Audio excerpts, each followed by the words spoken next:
Last time हमने approximate value of square root and cube root ये discuss की थी। आज how we find sine cos tangent of angle near to a complete angle. अब उसमें पहले तो एक क्वेश्चन देख लें। Find an approximate value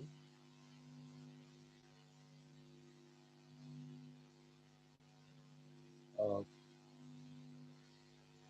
suppose cos of 62 degrees.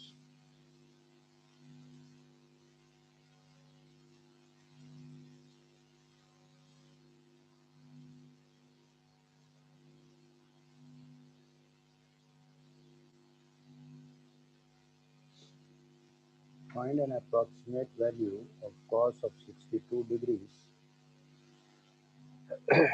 आप सबसे पहले सपोज करेंगे y is equal to cos of x. आपको cos की वैल्यू फाइंड करनी है तो we suppose that y is equal to cos x. Giving some change on both the sides, y plus delta y is equal to cos of x plus delta x. आप इसे लिख सकते हैं cos of x plus delta x is equal to y plus delta y.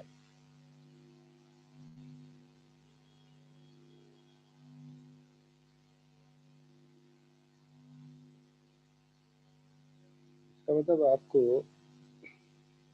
पहले तो suppose कर लेना चाहिए for 62 degrees what should be equal to x and what should be equal to delta x. x वो value होगी जो sine cos या tangent उस एंगल पे आपको मालूम हो. डेल्टा x जाहिर सी बात है वो एडिटिव या सब्ट्रैक्टिव पार्ट होगा जिसे कंसीडर करके आप गिवन एंगल बना सकते हैं. तो let x is equal to 30 degree 60 degree. इसका मतलब for this question delta x it becomes 2 degrees because 60 plus 2 is equal to 62. अगर 63 होता तो आप x को 60 डिग्री ही कहते, डेल्टा x हो जाता 3 डिग्री. अगर फर्ज करें 31 डिग्री होता तो आप x 30 और डेल्टा x 1 डिग्री सब कुछ करते. एंगल को रेडियन में कन्वर्ट करें, डिग्री में यूज नहीं किया जाएगा. It is 60 times pi by 180 radians. ये हो जाएगा 2 टाइम्स पाई बाय 180 रेडियंस. इसका मतलब ये बन जाएगा पाई बाय 3 रेडियंस और ये हो जाएगा पाई बाय 90 रेडियंस. ये x और डेल्टा x की वैल्यूज होगा. अब क्वेश्चन हो जाएगा cos of x plus delta x. x is equal to 60, delta x is equal to 2 degrees. It is equal to y plus delta y. इसका मतलब cos of 62 degrees it is equal to y plus delta y. इसका मतलब cos of 62 degrees के लिए भी आपको y और delta y की वैल्यूज चाहिए. तो y की वैल्यू फाइंड कर लें क्योंकि आपने खुद सपोज किया है y is equal to cos x, x is equal to pi by 3 and cos pi by 3 it is equal to 1 upon 2. इसका मतलब y is equal to 1 upon 2. आप डेसिमल में वैल्यू नहीं लिखेंगे, फ्रैक्शन ठीक है. Again y is equal to cos x. अब आप इसे डिफरेंशिएट करें। क्यों डिफरेंशिएट करें? क्योंकि आप फाइंड करना चाहते हैं डेल्टा वाई, और डेल्टा वाई के लिए d Y by D x की ज़रूरत होती है। तो differentiate both the sides with respect to x. We write d upon dx of y is equal to d upon dx of cos x. So dy by dx is equal to minus sin x. dy by dx मालूम हो गया, तो इसका मतलब आपने अब delta y find करने की कोशिश कर लेनी है, because you know that delta y is equal to dy by dx multiplied by delta x. dy by dx is equal to minus sin x into delta x as it is. Now minus sine of x is equal to pi by 3, and delta x is equal to pi by 90. इसका मतलब minus sine pi by 3. Sine pi by 3, it is equal to square root 3 upon 2 into pi by 1 pi by 90. ये हो गया भाई delta y. Delta Y is equal to minus root 3 upon 2 into pi by 90। इसका मतलब ये हुआ कि ये वैल्यू आ गई minus root 3 pi upon 180, minus root 3 pi upon 180। Delta Y is equal to delta y is equal to minus square root 3 pi upon 180। अब आपको y के साथ साथ डेल्टा y भी मालूम हो गया। अब असल सवाल की तरफ आ जाइए। असल सवाल क्या था? cos ऑफ 62 डिग्रीज बराबर किसके था? y plus delta y। अब y की वैल्यू भी आप फाइंड कर चुके हैं, डेल्टा y की वैल्यू भी फाइंड कर चुके हैं। y is equal to 1/2 plus delta y is equal to minus square root 3 pi upon 180। It is equal to 1/2 minus square root 3 pi upon 180। आप इसे यहीं छोड़ सकते हैं। आप चाहें तो 1/2 कॉमन लें। 1/2 कॉमन लेंगे तो 1 minus square root 3 pi upon 90 approximately.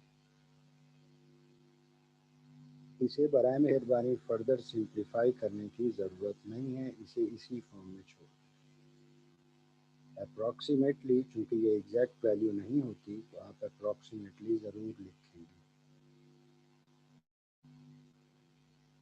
ये है how we find cos of 62 degrees. एक और देख लें। फर्ज करें क्वेश्चन है find an approximate value of suppose cot of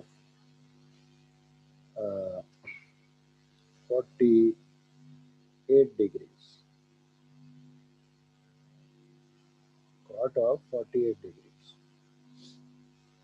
आप सबसे पहले तो फंक्शन, चूंकि cot 48 फाइंड करना है तो फंक्शन खुद बनाएंगे। y is equal to cot x, giving some change on both the sides, y plus delta y is equal to cot of x plus delta x। इसे लिखा जा सकता है cot of x plus delta x it is equal to cot of x plus delta x is equal to y plus delta y। अब x और delta x आप खुद decide करें। फाइंड करना है cot 48 डिग्री, तो let x is equal to 48 degree. चूँकि 45 का नियरेस्ट एंगल है जो आपको मालूम है, x शुड बी 45, इसका मतलब डेल्टा x हो जाएगा 3 degrees. 45 degree means 45 times pi by 180 radians. 3 degree means 3 times pi by 180 radians. तो ये हो जाएगा pi by 4, 45 कैंसिल हो गया, रेडियंस ये हो जाएगा pi by 60 रेडियंस। इसका मतलब 45 degree is pi by 4 radians and 3 degree is pi by 60 radians. तो अब क्वेश्चन कैसा हो जाएगा? क्वेश्चन हो जाएगा cot of x plus delta x यानी 45 degree plus 3 degree is equal to y plus delta y।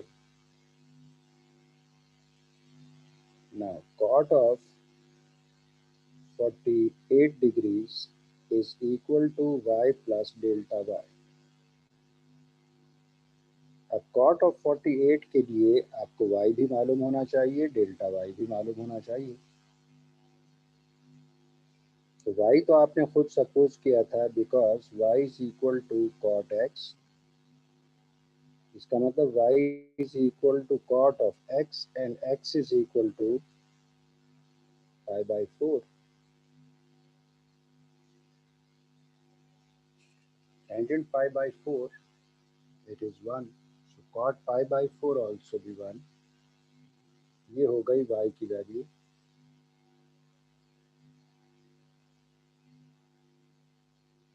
अब हमें फाइंड करना है डेल्टा y। डेल्टा y के लिए हमें dy by dx मालूम होना चाहिए। Because y is equal to cot x, differentiate both the sides with respect to x, ये बन जाएगा d upon dx of y is equal to d upon dx of cot x, which is equal to minus cosec square x। ये हो गया derivative of y। अब इस derivative of y का फायदा क्या है कि आप फाइंड कर सकते हैं delta y। Delta y is equal to, because delta y is equal to dy by dx into delta x। dy by dx is equal to minus cosec square x into delta x। Now it is equal to minus cosec square x की value थी पाई by 4 और delta x की value थी पाई by 60। Minus तो आपने वैसे ही लिख दिया। साइन पाई बाई 4 ये होता है 1 अपॉन रूट 2, तो कोसेक पाई बाई 4 होगा root 2 square as it is multiplied by pi by 60। तो ये बन जाएगा minus root square root cancel into pi by 60, it becomes minus pi by 30। ये वैल्यू हो गई डेल्टा y की।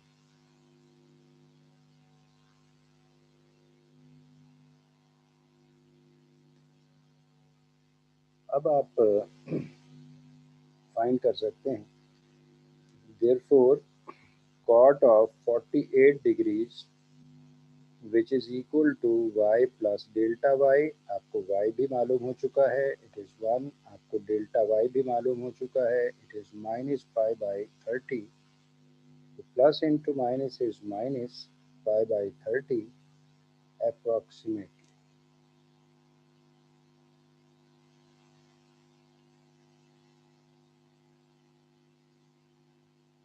एक क्वेश्चन और देख लें।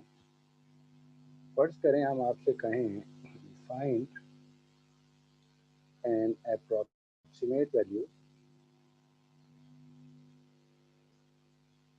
of suppose cosec 28 degrees. Cosec 28 degree. क्योंकि कोसेक फाइंड करना है तो आप फंक्शन तो बनाएंगे y is equal to cosec x, giving some change on both the sides, y plus delta y is equal to cosec of x plus delta x। इसे लिखा जा सकता है cosec of x plus delta x is equal to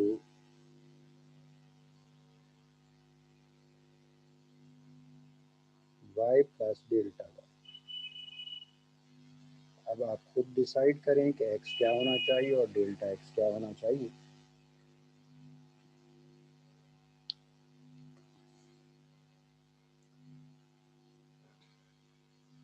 आपको find करना है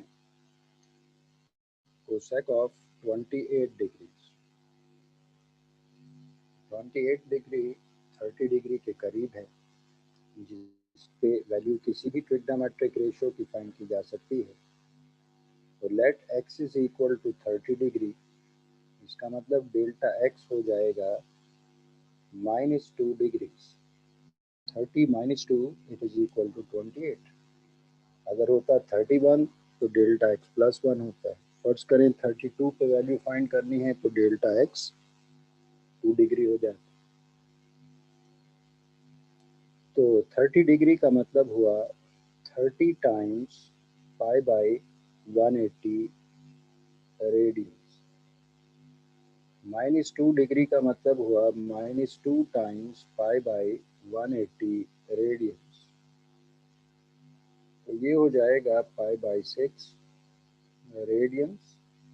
ये हो जाएगा -पाई बाई 90 रेडियंस। अब क्वेश्चन लिखा जा सकता है therefore cosec of x which is 30 degree plus delta x which is -2 degree is equal to y plus delta y। इसका मतलब cosec of 30 degree -2 degree plus into minus minus is equal to y plus delta y। इसका मतलब cosec of 28 degrees is equal to y plus delta y। आपको y की value भी मालूम करनी होगी, आपको डेल्टा y की वैल्यू भी मालूम करनी होगी। ये वैल्यूज पुट करेंगे, सिंप्लीफाई करेंगे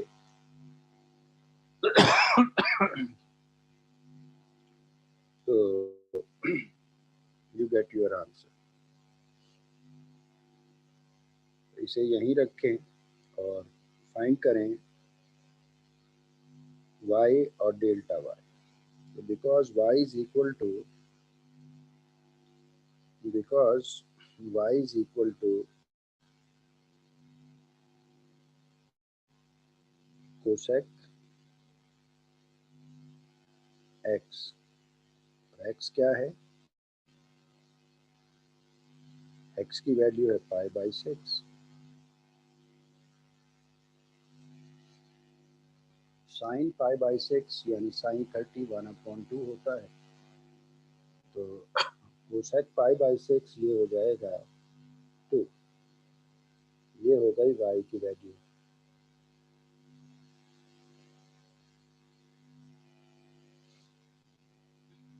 again y is equal to cosec x।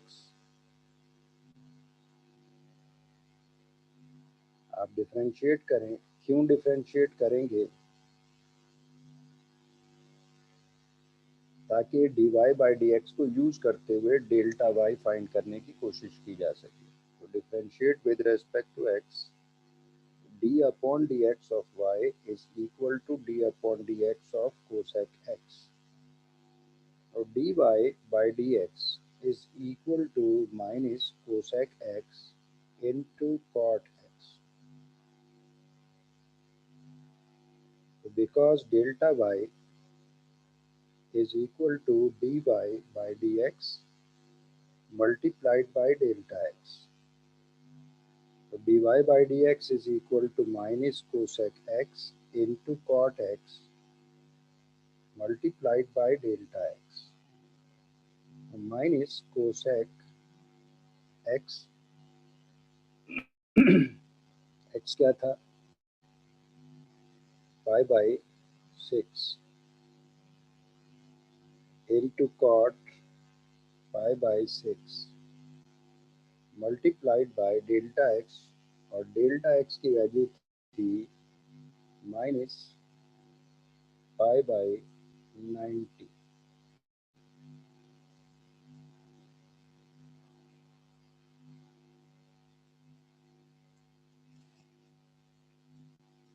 अब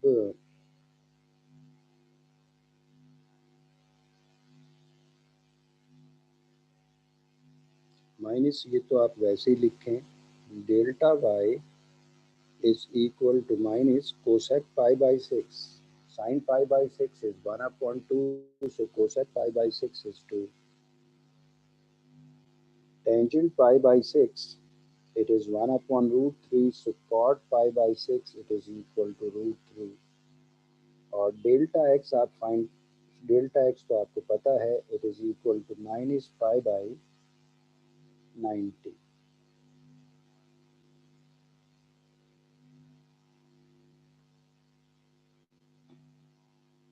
माइनस इंटू माइनस ये तो हो गया प्लस तो delta Y is equal to minus into minus plus 2 root 3 pi upon 90। आप चाहें तो 2 को कैंसिल कर दें तो delta Y is equal to square root 3 pi upon 45 ये हो गई डेल्टा वाई की वैल्यू। तो डेल्टा वाई की value root 3 pi divided by 45। अब असल सवाल की तरफ आइए therefore cosec of 28 degrees which was y plus delta y की वैल्यू आपने फाइंड कर ली डेल्टा y की वैल्यू भी फाइंड कर ली y की वैल्यू थी 2 और डेल्टा y की value square root 3 pi upon 45 approximate. LCM LCM लेना चाहे ठीक है नहीं तो इसे यहीं छोड़ा जा सकता है। ये हो गई कोसेक ऑफ 28 डिग्रीज। अब मैंने आपसे कहा था कि delta y upon delta x is same as d Y by D x when delta x is so small as compare to other values.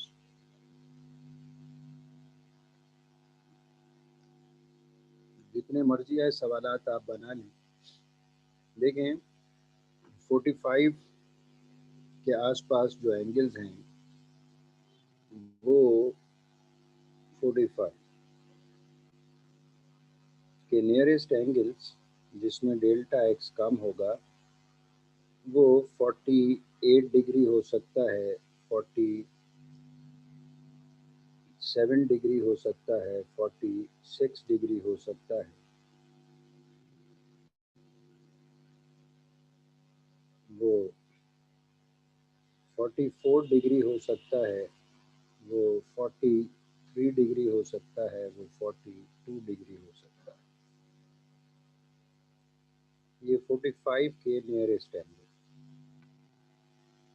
इसका मतलब मैं आपसे कह सकता हूँ find sine 48 degree cos 48 degree tangent 48 degree sec 48 degree cosec 48 degree cot 48 degree. इसी तरह 47 पे भी 6 ट्रिग्नोमेट्रिक फंक्शन 46 पे भी 44 पे भी 43 पे भी 42 पे भी। तो 6 इंटू 6 36। इसका मतलब आप चाहें तो 36 क्वेश्चंस बना सकते हैं। इसी तरह 30 डिग्री के nearest angles 33 degree, 32 degree, 31 degree,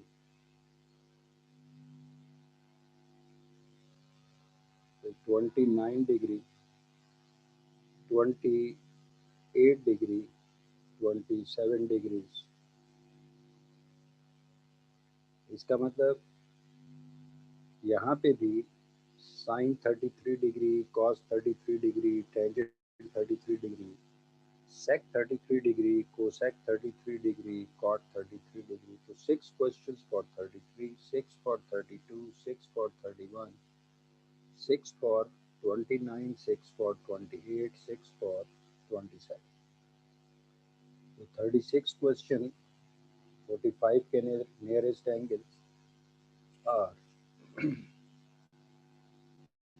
6 questions, 36 questions, 30 के nearest angles. अब 60 के जो नियरेस्ट एंगल्स होंगे वो 63 degree, 62 degrees, 61 degrees, 60, 59 degrees, 58 degrees, 57 degrees. इसका मतलब यहाँ पे भी आपके पास आपसे कहा जा सकता है find sine 63 degree, sine cos 63, tangent 63, sec 63, cosec 63, cot 63. 6 questions for 63, 6 for 62, 6 for 61, 6 for 59, 6 for 58 and 6 for 57. इसका मतलब यहाँ पे भी आपके पास टोटल जो क्वेश्चंस हो सकते हैं वो 36. तो ये total 36 for this, 36 for this, 36 for this, 108. इनमें से मैंने 3 सवाल कराए हैं। अगर आप और करें तो आपका जितना दिल चाहे आप बना के सॉल्व कर सकते हैं। जब तक जीना भरे आप सॉल्व करते रहिए। मकसद है प्रैक्टिस करना। ये अभी भी काम आएगा, आगे बहुत ज़्यादा काम आएंगी ये चीज़ें।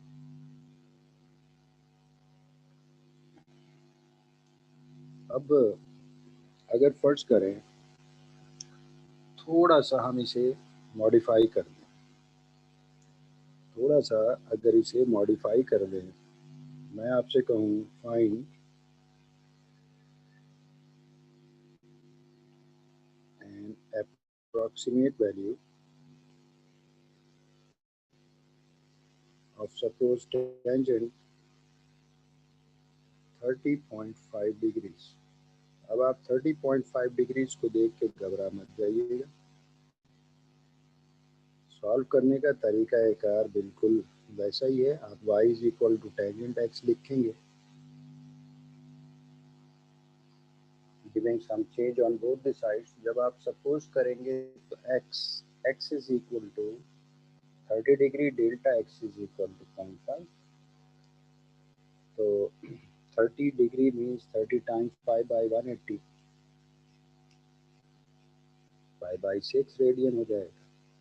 0.5 डिग्री का मतलब 0.5 times 0.5 times 0.5 times 5 by 180, that is equal to 5 by 360। Simplify करेंगे 5 by 360 आ जाएगा। तो वैसे तो पॉइंट में कभी नहीं आया, लेकिन अगर कभी क्वेश्चन आ जाए तो आप समझ जाइएगा डेल्टा एक्स छोटी वैल्यू होती है। डेल्टा एक्स की वैल्यू जितनी छोटी होगी रिजल्ट उतना ही एक्यूरेट आएगा। यानी आपसे कॉस 48 तक या साइन 48 अगर मैं 51 कह दूँ, डेल्टा एक्स बड़ा होता जाएगा। डेल्टा एक्स जितना बड़ा होगा रिजल्ट उतना गलत आएगा। इसलिए मैंने कहा था कि डेल्टा एक्स की वैल्यू बहुत कम है। तो उम्मीद है कि ये दिमाग में रखेंगे, दिल चाहे तो कर लीजिएगा। अब बुक में तो एक सवाल है, exercise 5.2 question number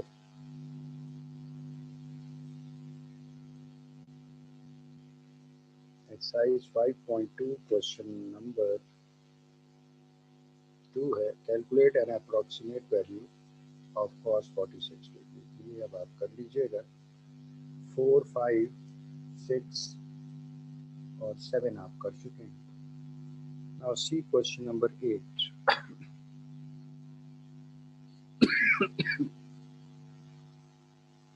See question number 8. The period of an oscillation of a simple pendulum is t is 2 pi into square root of L upon G, where L is length of pendulum and G is acceleration due to gravity. Find an approximate error in the calculation of t when an error of 1% is expected in the measurement of L. अच्छा सवाल है।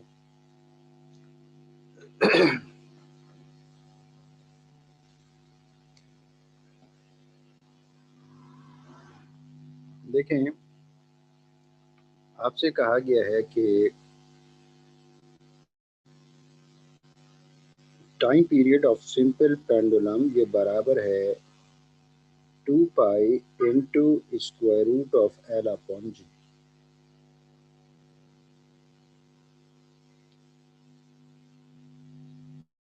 आपसे कहा गया है कि L length of pendulum, इसमें अगर एरर हो 1%, यानी delta L change in length, error in length is 1%, तो किसका 1% होगा? जाहिर सी बात है टोटल लेंथ का 1% होगा।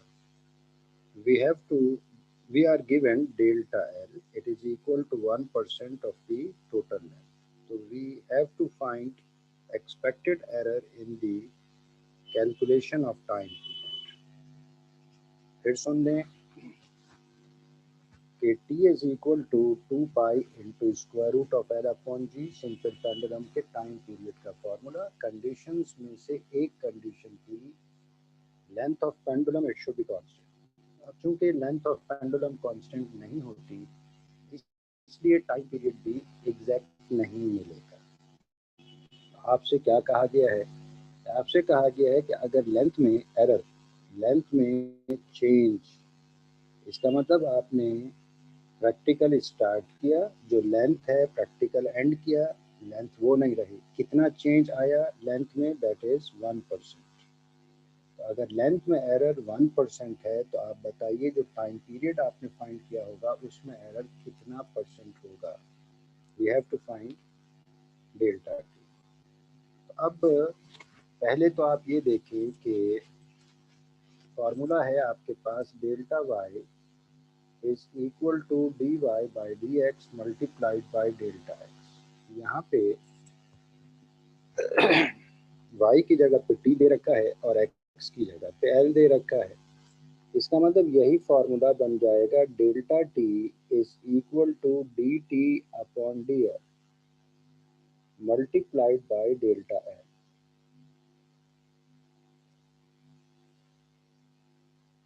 अब डेल्टा एल आपको दे रखा है, डेल्टा टी फाइंड करने के लिए आपको D t upon d L मालूम होना चाहिए। आप फाइंड करें। Because t is equal to 2 pi into square root of L upon G, differentiate with respect to L. इसका मतलब d upon dl of t is equal to d upon dl of 2 pi into square root of L upon G।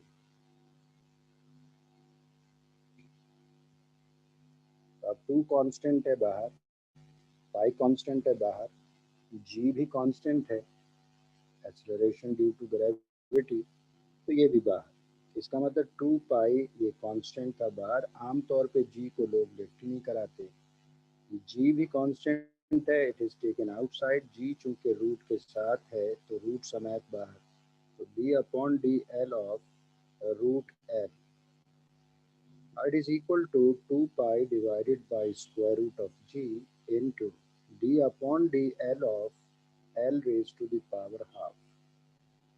It is equal to 2 pi divided by square root of g into derivative of x power n, it is nx power n minus 1 तो half l raise to the power half minus one, it is minus half. ये two तो हो गया cancel, बाकी बच गया pi upon square root of g into one upon square root of L.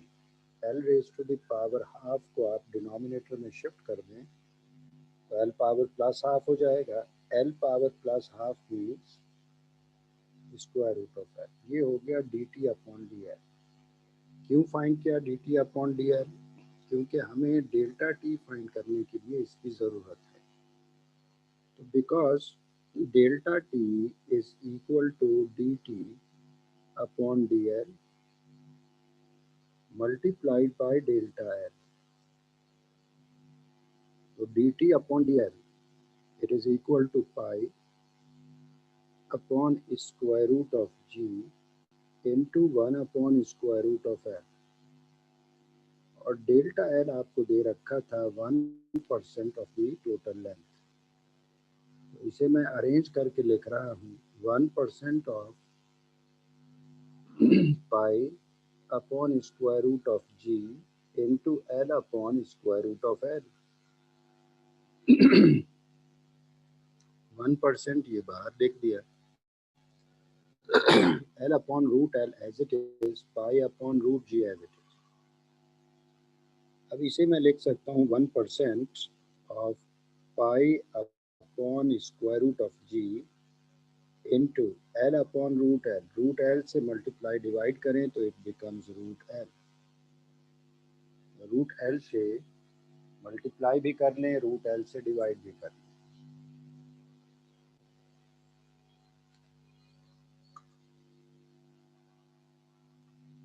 Now it is equal to 1% of pi into the square root of L upon square root of G। It is 1% of pi into square root of L upon G। अब थोड़ा common sense इस्तेमाल करें कि length में अगर change with respect to total length है तो time period में जो चेंज होगा वो with respect to time period ही होना चाहिए, टोटल टाइम पीरियड। और टोटल टाइम पीरियड बराबर है T is equal to 2 pi into square root of L upon G. आपके पास है pi into square root of L upon G. 2 की आपको कमी फील होनी चाहिए, मल्टीप्लाई एंड डिवाइडिंग बाई 2। तो ये हो जाएगा 1/2% of 2 pi into square root of L upon G. भाई pi into root L upon G के साथ हमें 2 चाहिए था, 2 से मल्टीप्लाई किया, बैलेंस करने के लिए 2 से डिवाइड किया तो वो बाहर ले गया। It is equal to 1/2%। अब ये अंडर ब्रैकेट पार्ट ये टाइम पीरियड है, इसका मतलब डेल्टा टी यानी error in the calculation of time period वो होगा 0.5% of the total time period. 0.5% of the total time period. अब इसी तरह अगर क्वेश्चन में कभी कह दें कि डेल्टा एल में तब्दीली 1.5% है तो डेल्टा टी आप फाइंड करें। कभी कह दिया जाए delta L is equal to 5% of the total length, तो find approximate error in the calculation of time period. Solve करने का तरीक़ाकार बहरहाल यही। अब एक सवाल अगर आप लोग और भी देख लें तो बिल्कुल इसी तरह का ही है, छोटा सा सवाल है। क्वेश्चन नंबर 1, बाकी रह जाएगा फिर एक ही क्वेश्चन, वो नेक्स्ट क्लास में करा देंगे। क्वेश्चन नंबर 1 है भाई, a spherical balloon has radius r units. Show that percentage increase in its volume is approximately 0.3 unit if its radius increases by 0.1%। तो असल में ये क्वेश्चन यूँ होना चाहिए कि if the radius increases by 0.1% then find increase in its volume। मैं चाहता हूँ कि ये अभी आप कर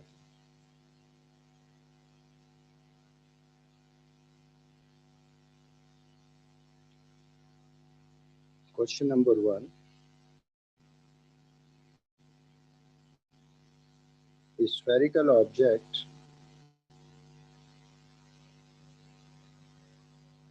इसका रेडियस है r. अब वो 10 यूनिट कहने की ज़रूरत ही नहीं है. आपसे कहा गया है चेंज इन रेडियस या error in radius is equal to 0.1%. अब किसका 0.1% होगा? जाहिर सी बात है टोटल रेडियस का. Then we have to prove that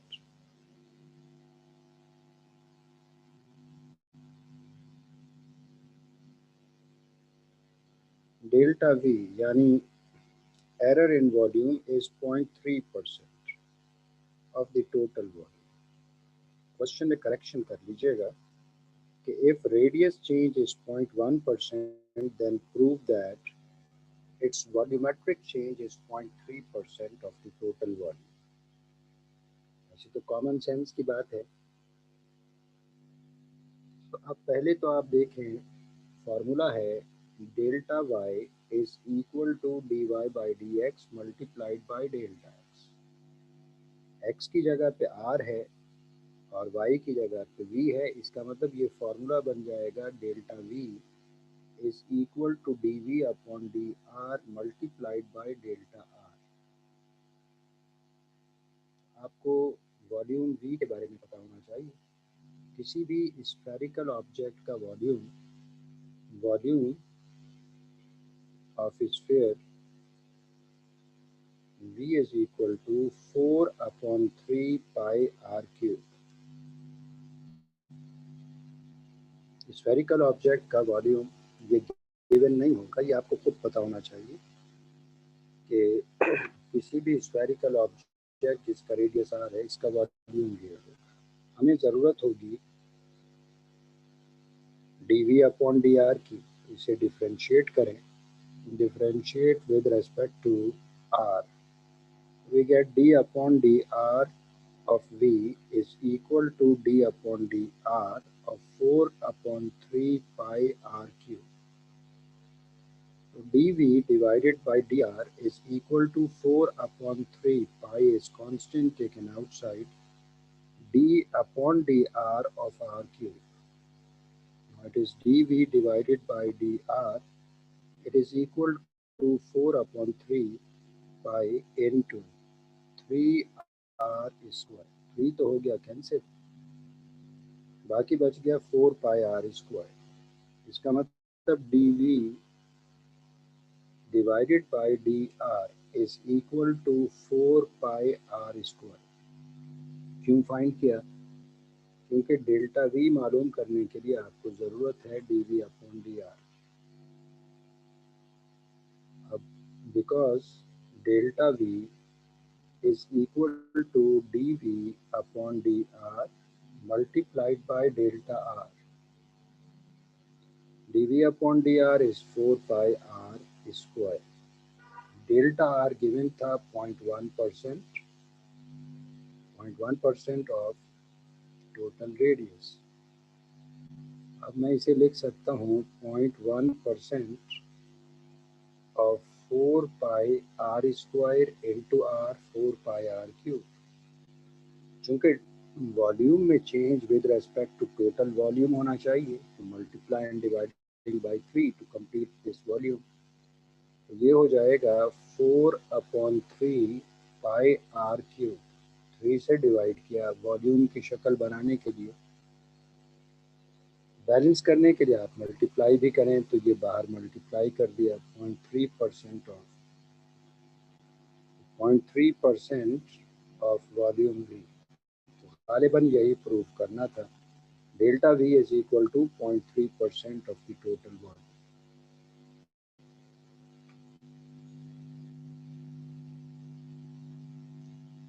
बस काफ़ी. अब आप नमाज पढ़ के अपने और मेरे लिए दुआ मांगें. अपने लिए ये दुआ मांगें कि अल्लाह और पढ़ने की तौफीक अता फरमाए. मेरे लिए ये दुआ मांगें कि अल्लाह मुझे और पढ़ाने की तौफीक अता फरमाए. Okay, thank you.